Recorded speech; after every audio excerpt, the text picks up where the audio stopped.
Tá funcionando? Nem sei se eu preciso, né? Tá muito alto. Alguém falou que estava conseguindo... talvez. Mais baixo, talvez melhor. Alguém estava me ouvindo lá no chalé, eu estava aqui.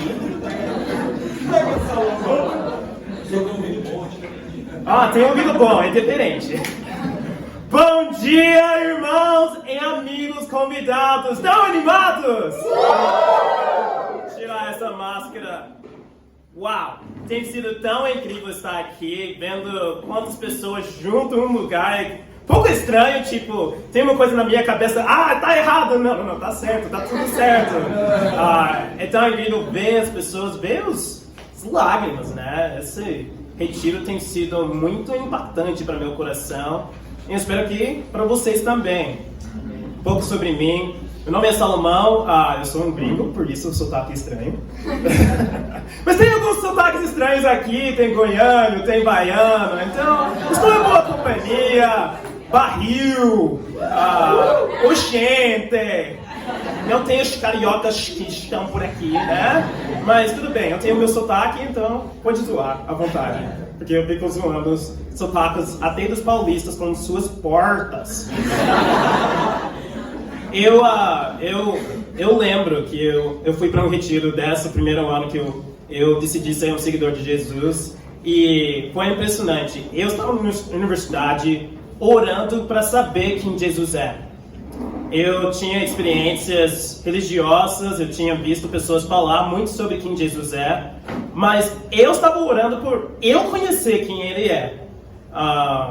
5 minutos depois dessa oração, foi no segundo dia da matrícula, alguém veio, me convidou, eu falei, uau, esse negócio de oração está funcionando, hein? 5 minutos, aí eu fui para a igreja, e aí eu comecei a estudar a Bíblia, eu me tornei um discípulo, faz 8 anos essa semana, então, obrigado. Eu lembro vendo as pessoas fazendo essas aulas, pessoas falando, compartilhando, como Felipe e Nai e outros. Eu nunca achava que eu seria uma das pessoas compartilhando. Ainda menos estar no Brasil depois de 8 anos, né? Tipo, não estava esperando isso, não falava português. E o que é interessante é o poder de um convite. O poder de um convite pode ter na sua vida. Então, se você estiver aqui, seu amigo convidou, você está falando, eu nem sei as letras das músicas que estão cantando, porque todo mundo está chorando com essa música, cantando Convida! Tipo, por que eles estão tão loucos? Bem-vindo, real. Eu não entendi nada também que estava acontecendo, aí que estou falando com vocês. Em outro país, em outro idioma, por causa do poder de um convite. Eu espero que esse retiro transformou sua vida. Ou pelo menos as coisas que você ouviu aqui, você vai deixar transformar a sua vida. Estava aqui na frente falando com o Caio Fukumori, ele falou, qual é o título da sua aula? Eu falei, eita, eu esqueci.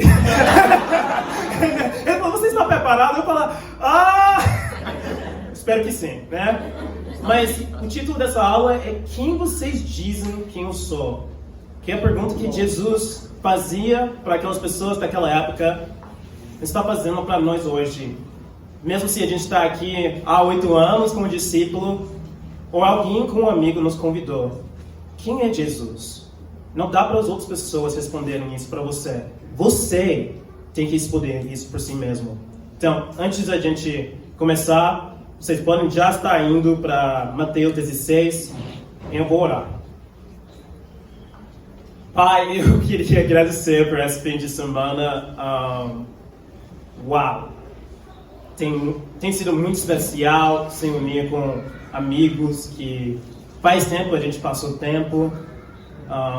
Tem sido incrível estar com novos amigos que estão passando esse tempo junto conosco, se tornando cada vez mais parte dessa família. É incrível ter novos caras como os Hendersons e outras pessoas que estão nos acompanhando esse sonho de ver pessoas conhecer Jesus nas universidades do Brasil. Pai, a palavra que eu coloco é grato. Eu não mereço estar aqui vendo isso, vendo como o Senhor está agindo. E eu oro por esse tempo que podemos considerar quem você é, Jesus. Não dá para outras pessoas responderem isso para nós. Cabe a nós responder isso, entender seu evangelho, ser transformado por ele. Então esteja com o meu português e esteja com esse momento. Amém. Eu queria te contar um dos momentos mais marcantes da minha vida. Provavelmente o único momento da minha vida que eu fiquei feliz com política. Bom, eu fico desanimado com política, desculpa. Se você é politizado, você faz PPLeste USP, ou outra coisa, você manja, né, as ideologias, não tem problema, eu só não gosto, né? Mas eu lembro, em 2008, eu vi um homem negro entrar na Casa Branca como presidente dos Estados Unidos. Escravos negros construíram aquele lugar apenas 200 anos atrás. E eu acredito que eles nunca imaginariam esse dia que um presidente negro estaria morando naquela casa. E esse momento simbolizou algo profundo em mim. Não concordo com todas as políticas de Barack Obama, ou nem outro político, para ser sincero. Mas eu lembro a esperança que eu sentia vê-lo se tornar presidente. Algo estava para acontecer naquele dia. História estava acontecendo em frente dos meus olhos. Eu nunca imaginaria que eu viria um momento assim. O que eu senti era algo profundo. Eu lembrei das histórias dos meus pais, dos nossos antepassados, tudo que aconteceu para chegar a esse momento. Eu lembro meu avô, que chegou de Vietnã, e não poderia comer nos restaurantes depois de defender o país. Eu lembrei de todos esses momentos da minha família, as histórias. E eu vi aquele momento e eu falei, uau, isso é especial. Minha família esperou muitas gerações para ver aquele momento. E esse anúncio político, embora tenha sido o maior da minha vida, não se compara com a vitória política que os judeus estavam esperando por gerações. Ao longo de muitos anos, muitos profetas falavam, um dia um rei viria, chamado Messias, e viria iniciar o reino de Deus. Ele seria o Senhor de Israel, ele daria paz e prosperidade para o povo de Deus. Gerações atrás de gerações esperavam esse momento. Esperavam o evangelho, que para eles era um anúncio político. Normalmente essa palavra, evangelho, é sobre um novo líder, um novo rei, ou até o próprio imperador de Roma. Porém, os judeus esperavam um rei bem específico, o Messias, o Cristo. Então hoje em Mateus 16, se você chegou lá, vou ler do versículo 13. Nós vamos explorar o momento que eles reconheceram quem Jesus é. Nós vamos explorar a Escritura que quando os discípulos de Jesus confessaram que ele era essa pessoa que os judeus esperavam por muitas gerações. Chegando Jesus à região, versículo 13, Mateus 16, chegando Jesus à região de Cesareia de Filipe, perguntou aos seus discípulos, quem os homens dizem que o Filho de Homem é? Eles responderam, alguns dizem que é João Batista, outros Elias, ainda outros de Jeremias, ou um dos profetas. E vocês? Quem vocês dizem quem eu sou?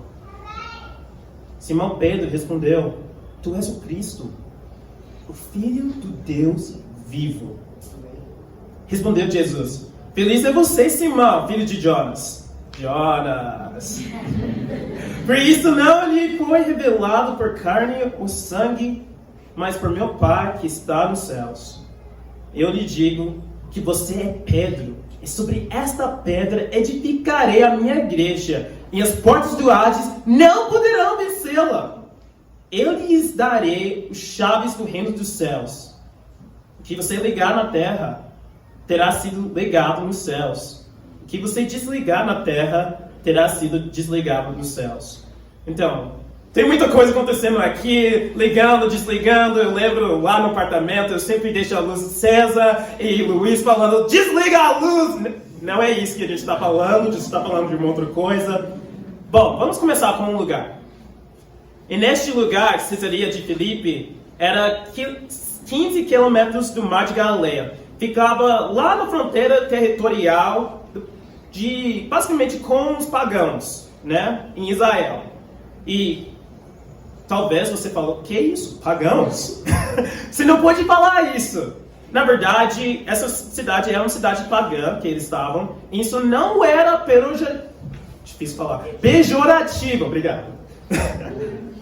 Era um nome oficial da religião da Roma. Paganismo. E o nome dessa cidade, uma vez, foi Pan. Depois César Augusto deu para Herodes essa cidade, Herodes o Grande. E Herodes o Grande deu para seu filho Filipe pelo aniversário dele de 16 anos. Nada é mais burguês do que receber uma cidade por 16 anos. Né? Tipo, o que você recebeu? Ah, eu recebi um PlayStation. Não, eu recebi uma cidade, como na fuça, né? Nada é mais burguês do que isso. Uma cidade. Então, Filipe criou um templo para adoração a César e deu o nome a César e Filipe, Cesareia Filipe. Mas antes, o nome dessa cidade antes era Pan, por causa do deus grego Pan. Havia uma grande caverna com uma fonte de um rio que saía desse lugar. Ainda até hoje existe essa caverna. E os antigos viam essa caverna e a fonte do rio como uma porta dos Hades. Então essa ideia dos portas dos Hades é um lugar físico, se você está entendendo. Uhum. E dentro dessa caverna tinha um templo de Pan. E as pessoas do mundo inteiro, o mundo romano inteiro, via para esse lugar para ver o porto dos Hades. E esse templo Pan. Pan era o deus da natureza, bosques, campos, rebanhos, mas era famoso por expressar sua sexualidade. Mas o que é mais marcante sobre Pan é que ele foi o único deus dentro do paganismo que morreu, segundo Plutarco. Eu sei que todos vocês estão lendo Plutarco, nem como Luiz Felipe. Estão lendo Plutarco nos seus dias livres. Não. Segundo Plutarco, durante o reinado de Tibério César, isso é quando Jesus morreu, Pan morreu. Então, Eusébio e Chesterton e outras pessoas brabas, intelectuais, cristãos, eles notam que a morte de Pan era na mesma época que Jesus nasceu, marcando a ascensão de cristianismo e a morte de paganismo. E não é uma surpresa que durante o iluminismo, quando a sociedade ocidental fez uma transição de ser uma sociedade cristã para pós-cristã, que Pan ressurgiu na arte e literatura, especialmente com Robert Frost, Robert Louis Stevenson e, claro, Peter Pan, né? Pense nisso, Peter Pan é selvagem, é um menino que nunca se torna homem. Mas ele não é único, mas enfim, nossa sociedade. Desculpa. Eu não estava tentando pregar ali, mas se pegou. Para essas pessoas, no tempo do iluminismo, a ideia de ressaltar Pan, a ideia de voltar para ser selvagem, fazer o que a gente quiser, fazer sexo com quem quiser, fazer o que a gente bem quiser, sem colher as consequências. Então, esse lugar representou tudo isso. Já estou perdendo a voz. Essa cidade era o lugar que representa paganismo. E Jesus foi ali para ter essa conversa. Ele não foi para Jerusalém, não foi para Betsaida, não foi para Cafarnaum. Ele foi ali, na vista dessa simbologia, desse simbolismo poderoso do paganismo, para ter essa conversa de quem ele realmente é. Então, isso é um pouco do contexto, mas vamos escritura por escritura. Vamos lá para versículo 13. Ele fala filho do homem. Então, isso é um pouco estranho. Isso é o nome que Jesus se refere a si mesmo. é um pouco como Brooklyn Nine-Nine, Gina, né? Ela sempre se refere como si mesma. Eu sou Gina, né? Não é isso. É proposital. Parece um pouco confuso. Não é super claro, mas é usado em vários contextos bíblicos, várias histórias bíblicas. Ezequiel usa esse nome, filho do homem, referindo a uma profeta. Porém, em Daniel 7, existe uma pessoa que é divina e também humana. E essa pessoa é chamada o filho do homem.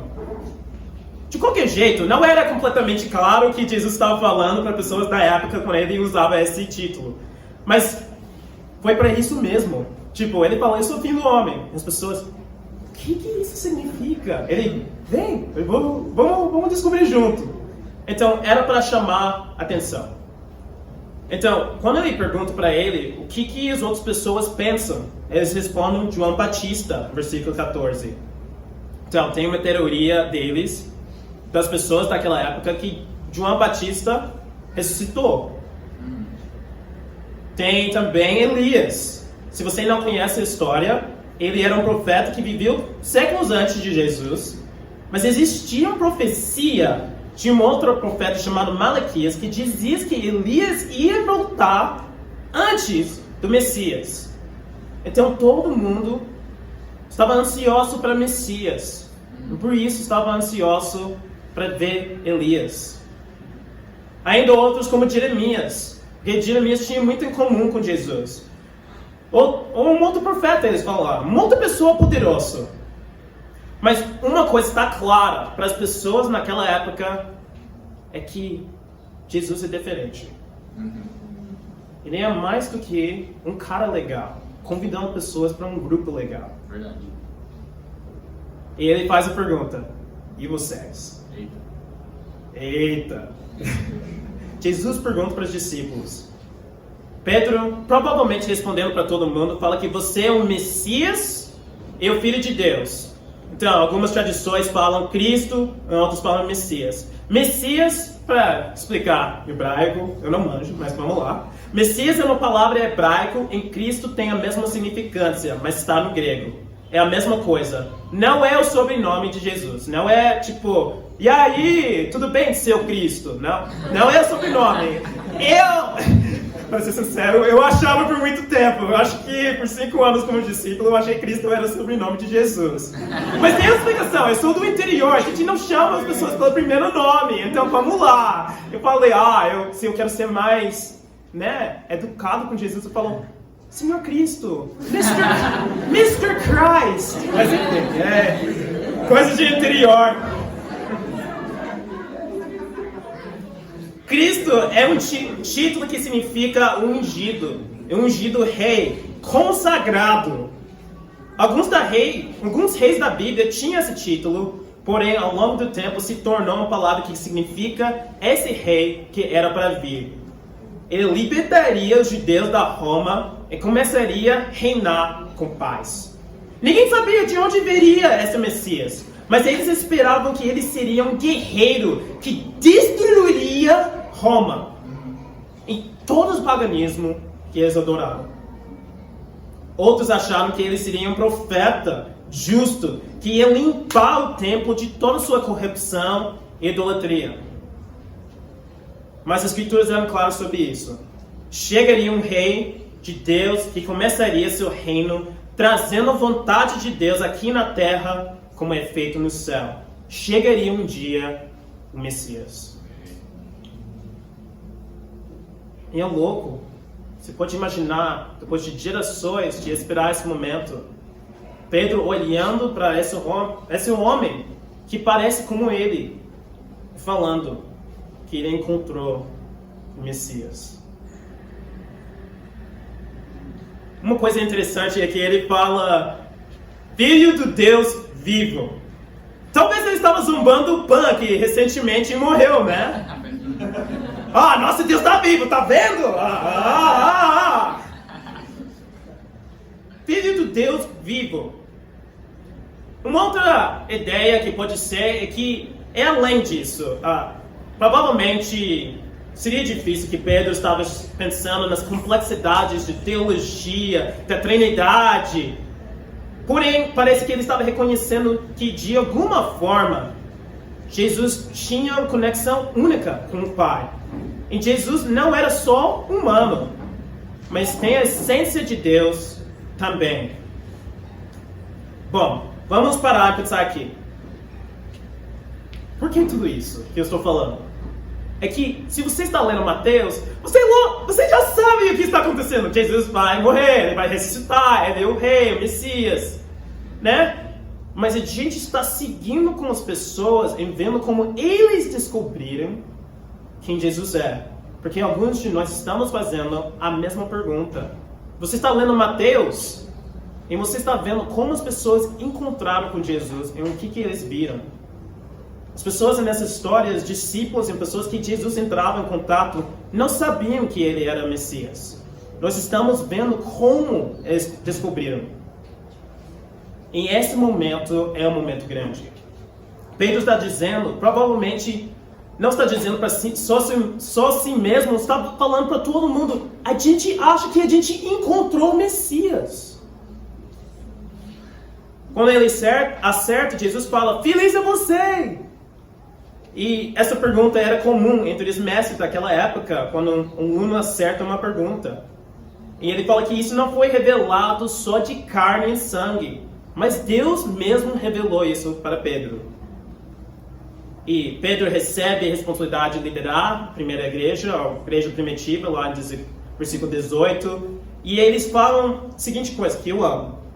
As portas de Hades não podem vencer a igreja.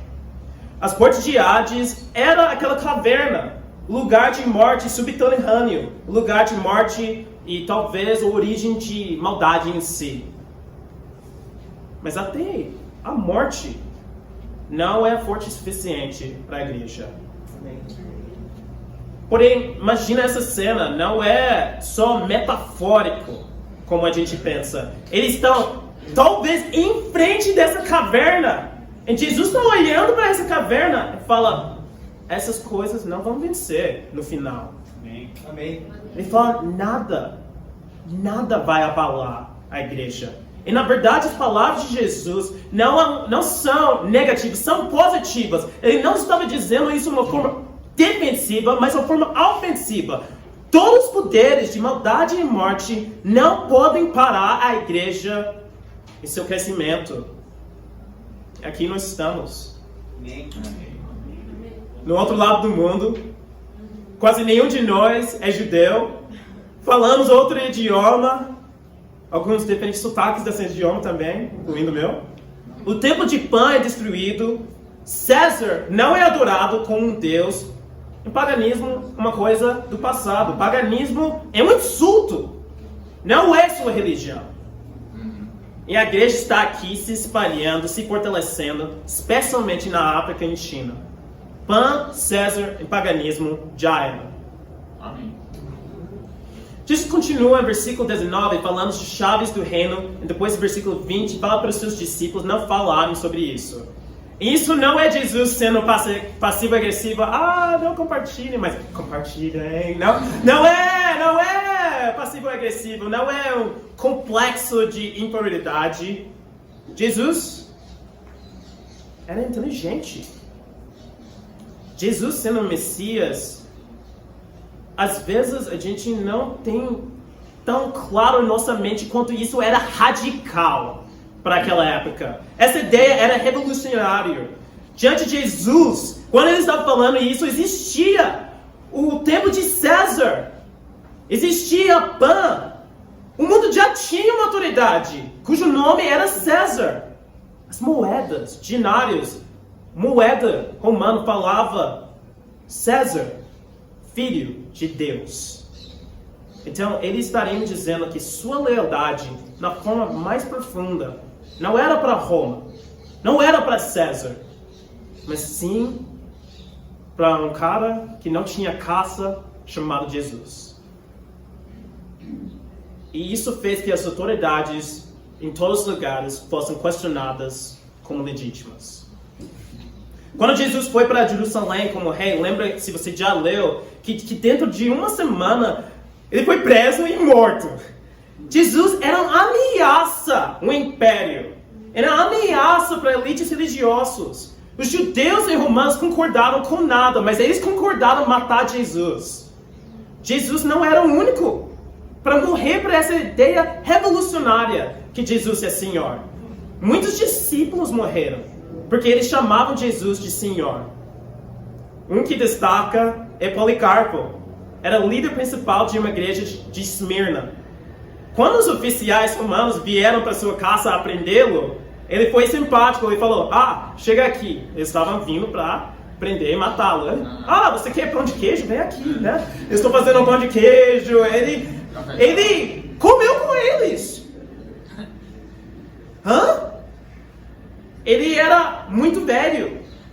Tinha 86 anos, que era bem raro naquela época. E os romanos, como vocês sabem, eles não tinham misericórdia em geral.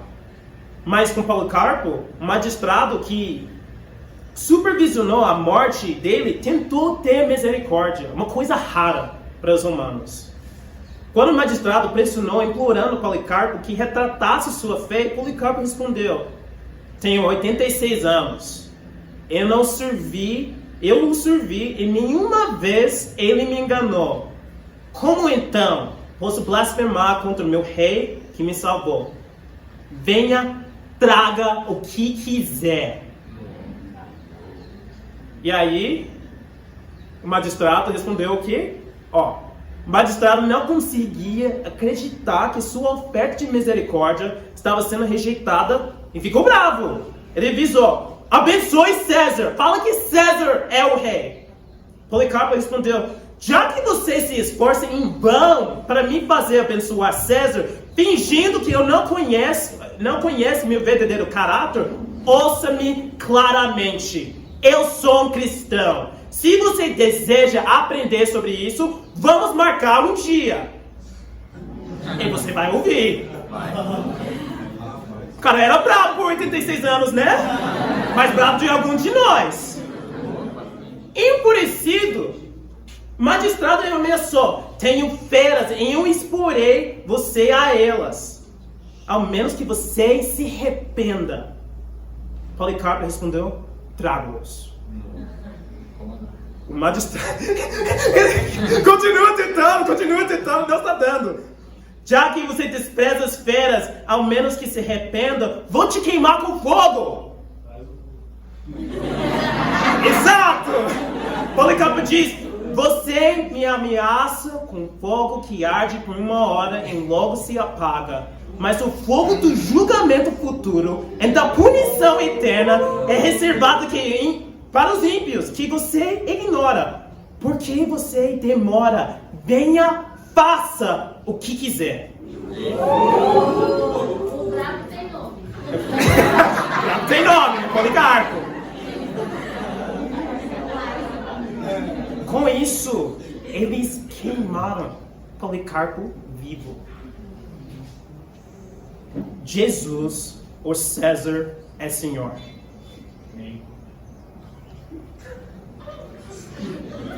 Obrigado. Até o ano de 325, cada 2 em 7 cristãos morreram pela sua fé que Jesus é Senhor. Essa frase, você ia morrer por falar essa frase. Essa pergunta não é de brincadeira. Quando Jesus pergunta, quem vocês dizem que eu sou? Isso não é de brincadeira. Não era naquela época e hoje é a mesma coisa. Não é de brincadeira. Essa história está baseada nessa história. Quem você fala que eu sou? Quem é Jesus para você? Quem é Jesus para você? Como na época de Jesus, ou de Mateus, em Jesus, existem muitas ideias sobre quem Jesus é. Existe Jesus, o sábio, o mestre ilustre. Existe Jesus, o revolucionário político. Existe Jesus, mais um homem santo como Buda, uma outra pessoa. Jesus profeta em Islã. Jesus que é esquerdista. Jesus que é da direita. Todo mundo tem um Jesus. É verdade. E sua resposta dessa pergunta é a resposta mais importante sobre sua vida. Alguns de nós podemos estar pensando em seguir Jesus. E alguns de nós estamos pensando em deixar de seguir Jesus. E sua pergunta, sua resposta diante dessa pergunta é a resposta mais importante da sua vida. Sua resposta vai definir seu propósito da vida. Vai definir como você passa seu tempo. Definir seus valores, seus desejos, seu caráter. Quais são seus amigos? Com quem você casa? Como você constrói sua família? Como você gasta seu dinheiro? Como você trabalha? Como você estuda na faculdade? E etc. O que eu estou falando dessa pergunta é mais se você vai para a igreja ou não. É mais se você gosta das pessoas aqui ou não. É mais se você acha que a gente tem músicas boas ou não. Sua pergunta, sua resposta dessa pergunta define quem você é na maneira mais profunda. Se Jesus é o Messias que todo Israel esperava, em todas as autoridades deste mundo estão debaixo da soberania dele. Se Jesus verdadeiramente é seu rei, isso muda tudo.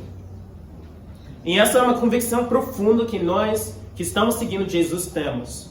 A coisa mais profunda sobre quem você é sua visão de quem é Deus. A coisa mais profunda sobre quem você é sua visão de quem Deus é.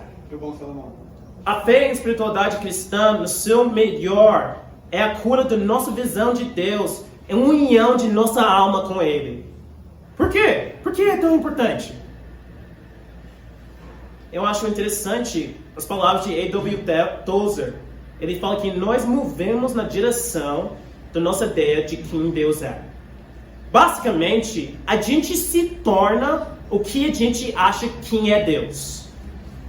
Pensa, Pan, César, era assim que os romanos viveram. Assim que eram os deuses deles. Violentos, sexualizados, lutavam para dominar um ao outro, oprimiam as pessoas. Isso eram os deuses deles. E isso como eles agiam. Mesmo se você fala, eu não acredito em esse mundo espiritual, eu só acredito no mundo material. O que você coloca no lugar de Deus, você vai se tornar como essa coisa.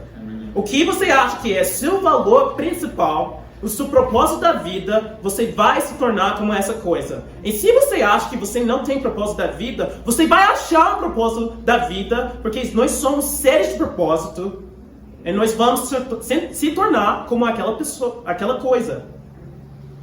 Se seu propósito é sua autonomia, expressar sua sexualidade, se é riquezas, dinheiro, poder, sucesso, popularidade, você vai se formar e mudar sua vida para parecer como seu Deus. Nós temos convicção quem Jesus é. No começo, ele vai perguntar o que as outras pessoas pensam. Muitas pessoas têm opiniões sobre quem Jesus é, mas muitos poucos têm convicções quem Jesus é. Muitas pessoas têm suas opiniões quem Jesus é. Poucos têm convicção quem Jesus é. Sabemos que nossos pais, nossa sociedade, nossa igreja fala a respeito de Jesus, mas a pergunta que Jesus está fazendo para você, para aquelas casas daquela época, é para você hoje.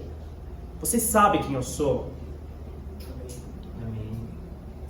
Por mais você talvez aprenda coisas boas desses lugares, e as pessoas que ensinaram coisas maravilhosas para você, nós precisamos ter nossas próprias convicções de quem Jesus é. E a razão que muitas vezes nossa imagem de Deus ou a opinião de quem Jesus é, na verdade a razão é porque muitas vezes nossa opinião de Jesus tem muito a ver com como a gente parece. Jesus é extrovertido e São Paulino como eu. Ele é São Paulino, vamos lá. Eu vi tantas camisetas São Paulinos aqui, eu fiquei feliz. Prega Salomão! Não, Jesus Jesus é introvertido e ele é vegano. Vegano não, vamos lá, tem que gostar de carne. Jesus faz seu café como Jeff. Não. Jesus era raiz, ele faz seu café pilão de manhã forte. A gente pode ir na biblioteca lá na Paulista e provavelmente olhando para esses livros, a gente aprenderia com esses livros sobre Jesus mais sobre o autor do que o próprio Jesus. Que sua ideia de Jesus não seja baseado só no que a sociedade fala, do que religião fala, do que uma igreja fala, do que seus amigos e sua família fala. Não tenta fazer Jesus parecer do jeito que você gostaria que ele seja. Toma a decisão que Jesus não vai ser definido através de opiniões, mas pelas suas convicções achadas na Bíblia. Muito bom. Você tem 5 escrituras que definem quem é Jesus para você. Foi impressionante. Quando Felipe estava aqui, Felipe é um cara profundamente que anda com Jesus. Ele estava aqui, eu acredito que os olhos dele estavam fechados quando ele recitou essa escritura. Alguns de nós podemos recitar os jogadores de um time, mas não tem de cor 5 escrituras sobre Jesus. É verdade. Você pode buscar no Google, eu sei. Está guardado no seu coração quem Jesus é? De verdade? E, alguns de vocês estão pensando, João 3,16 e Mateus 28. Não vale! E talvez você está aqui, você está perguntando, por que não é óbvio quem Jesus é? Por que tem tantos Jesuses por aqui e eu não posso achar o Jesus verdadeiro? Por que Deus não faz as coisas para ser claro para todo mundo? Porque Deus usa frases. Jesus usa frases como filho do homem, deixando as pessoas mais confusas. Por que ele não chega lá em Praça do Templo, Nova York, senta no trono e fala, eu mando aqui? Porque ele não faz isso. Aí eu acreditaria que Jesus é o meu Senhor. Porque muitas vezes Deus parece quieto para nós, silencioso, bem mudo. Primeira coisa, eu acho que a gente precisa pensar é que Deus só relaciona no base de amor. Se Deus fosse aparecer aqui de uma forma tão clara, tão óbvia, na cara, a gente ia sair gritando desse lugar. A gente estaria com medo. Isso não é o que acontece se você já leu o livro de Êxodo. E daí, quando os anjos aparecem? Nem Deus, os anjos. Bom, eu não quero descreditar as pessoas que dizem que já viram anjos. Mas na Bíblia, a maioria das vezes que as pessoas viram anjos, as pessoas ficaram assustadas pra caramba quando viram anjos. Isso nem é Deus. Isso é um anjo. E pessoas falam que anjos são fofos. Esses anjos fofos deixam a gente assustado. Imagina ver Deus. A gente com certeza se relacionaria com Deus no base de medo. A gente não teria escolha amar Ele. A gente seria obrigado. Deus quer um relacionamento com a gente. Se de qualquer coisa vocês não estão entendendo meu português ou uma coisa, eu queria deixar isso claro. Deus quer um relacionamento com a gente. Isso não é sobre pressão social, tradição de uma igreja, uma boa ideia chamada cristianismo. Isso é sobre relacionamento. Amém. E talvez você pense, tá bom, ainda não estou convencido. Eu acho que Deus tem que se mostrar mesmo se eu estiver com medo, eu preciso saber a verdade. Bom, tem o segundo ponto. Deus, lembrando que nós estamos em relacionamento com Ele, Ele quer que nós escutemos Ele. Deus quer que nós escutemos Ele. Como eu posso ouvir Deus? Como eu posso saber a vontade de Deus? Eu nem consigo vê-lo. Bom, tem uma coisa chamada a palavra de Deus. E parece que Deus quer falar conosco através da palavra de Deus. Eu penso em Salmo 119, 60, fala o seguinte, não precisa ir lá. Eu me apressarei e não hesitarei em obedecer os teus mandamentos. Salmos 25, 9 fala o seguinte, conduz os humildes na justiça e lhes ensina o seu caminho. Pensamos, uau, Deus revelou isso para Pedro, não foi revelado por carne e sangue, mas Deus revelou que Jesus é o Cristo para Pedro.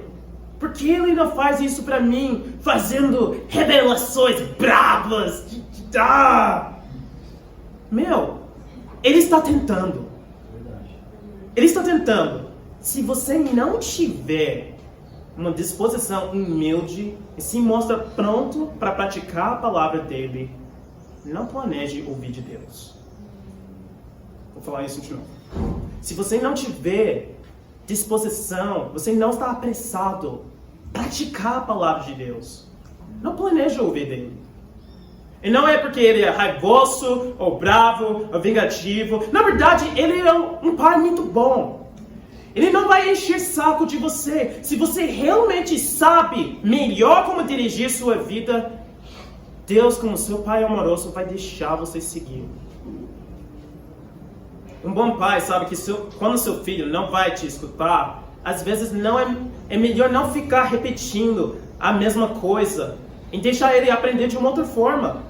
Porque seria pior o pai estar falando o tempo inteiro em o filho criar o hábito de ignorar o pai. Então, se você não planeja colocar em prática o que Deus está te ensinando, não espera ouvir muita coisa de Deus.